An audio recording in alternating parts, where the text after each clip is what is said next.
Chapter 19, titled The Viral Game. Brian woke up to the familiar hum of the city outside his apartment window.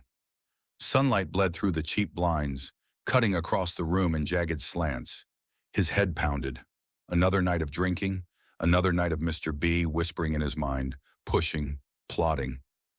"Rise and shine, Brian," Mr. B's voice oozed into his thoughts, smooth as ever. "We've got work to do." Brian sat up, rubbing his temples. "Yeah? And what insanity do you have planned for today?" Mr. B chuckled. "Oh, come on, you already know it's time to deal with the state's lawyer, the man who smiled in that courtroom while everything was ripped away from us, the man who knew what he was defending, the man who deserves a very special ending." Brian exhaled sharply. He had tried to delay it, tried to keep Mr. B focused on the game, but the inevitable had arrived. He couldn't stop this. He could only guide it. "So what's the plan?" he muttered, getting up and staggering toward the bathroom. His reflection in the mirror looked worse than usual. Hollow eyes, scruffy jawline, exhaustion carved deep into his features. "Glad you asked," Mr. B said, his tone practically gleeful. "You see, our good friend the state's lawyer is a family man, faithful, respectable. Except, of course, on Fridays. Every Friday he has a tradition, a little indulgence that his wife knows nothing about." Brian splashed cold water on his face. "An escort service. Not just any escort service," Mr. B purred. "A very particular one. He has a taste for ladyboys. Every Friday, like clockwork, a private service delivers his special gift to a discreet location, a penthouse suite at the Meridian Hotel." Brian leaned against the sink, gripping the edges. And, Mr. B continued, "tonight we're making a little adjustment to his reservation." The transformation took time, but Brian had gotten used to it. The special effects work from his past life came in handy. An aging wig, prosthetic wrinkles, a slightly hunched posture. Within an hour, Brian was gone, replaced by a nondescript telephone repairman. "Not bad," Mr. B mused as Brian checked his reflection. "You almost look trustworthy." Brian ignored him, grabbing his tool bag and heading out the door. The plan was simple. The lawyer's escort service always confirmed the booking with a phone call. Brian, now the repairman, would intercept that call at the hotel, rerouting it. Instead of the usual companion, the lawyer would be greeted by something far worse. Brian walked into the Meridian with the confidence of a man who belonged there. He strode past the concierge, taking the elevator up to the executive floor. The lawyer's suite was easy to find. "Room 1206. He knocked, adjusting his cap. The door opened, revealing a balding, nervous man in a bathrobe. "You the repair guy?" the lawyer asked, glancing around. Brian nodded, flashing a fake badge. "Hotel sent me. Some issues with the phone lines. Shouldn't take more than a few minutes." The lawyer barely looked at him, stepping aside. "Yeah, whatever, just be quick." Brian entered, scanning the lavish room. He spotted the phone system near the minibar. "Perfect." "Won't take long," he murmured, pulling out his tools. His fingers moved swiftly, rerouting the incoming call to a burner phone Mr. B had set up earlier. "And done," he said, standing up. The lawyer barely acknowledged him, already pouring himself a drink. "Great. Now get out." Brian tipped his cap. "Enjoy your night."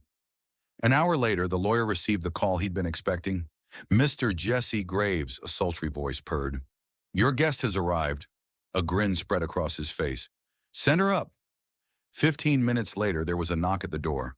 Graves downed the rest of his whiskey and adjusted his robe before answering. The figure standing in the doorway was stunning. Tall, exotic, draped in a form-fitting dress that left little to the imagination. Long, elegant fingers traced the edge of the doorframe. "May I come in?" she asked, her voice soft, inviting. Mr. Jesse Graves licked his lips. "By all means." She stepped inside, heels clicking against the marble floor. The door shut behind her with a quiet click. He turned, ready to pour another drink, when a hand clamped over his mouth. "Shh," Mr. B's voice whispered from behind.